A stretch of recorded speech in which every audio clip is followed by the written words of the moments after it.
গাজীপুরের কালিয়াকৈরে ভয়াবহ অগ্নিকাণ্ডে ৬টি কলোনির ১১৪টি কক্ষ পুড়ে ছাই হয়ে গেছে। ফায়ার সার্ভিসের 4টি ইউনিট ১ ঘন্টার চেষ্টায় আগুন নিয়ন্ত্রণে আনে। শুক্রবার দুপুর ১:৩০টায় উপজেলার তেলিরচালা এলাকায় ভয়াবহ এই অগ্নিকাণ্ডের ঘটনা ঘটে। ফায়ার সার্ভিস জানায়, সরোয়ার দর্জির বাসার একটি কক্ষ থেকে এই আগুনের কালো ধোঁয়া বের হতে দেখে স্থানীয়রা।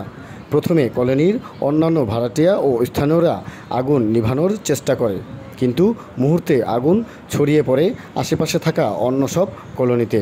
খবর পেয়ে ফায়ার সার্ভিসের 4টি ইউনিট ঘটনাস্থলে এসে স্থানীয়দের সহায়তায় প্রায় 1 ঘন্টার চেষ্টায় আগুন নিয়ন্ত্রণে আনেন।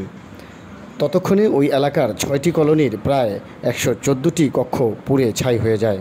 কালিয়াকৈর উপজেলা পরিষদের নবনির্বাচিত চেয়ারম্যান সেলিম আজাদ ঘটনাস্থল পরিদর্শন করে উপজেলা পরিষদের পক্ষ থেকে আর্থিক সহায়তা প্রদান করার আশ্বাস দেন।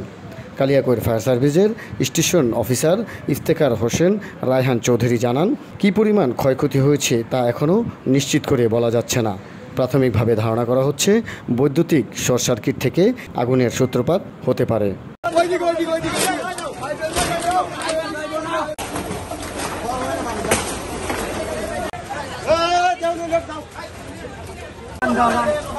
রাস্তা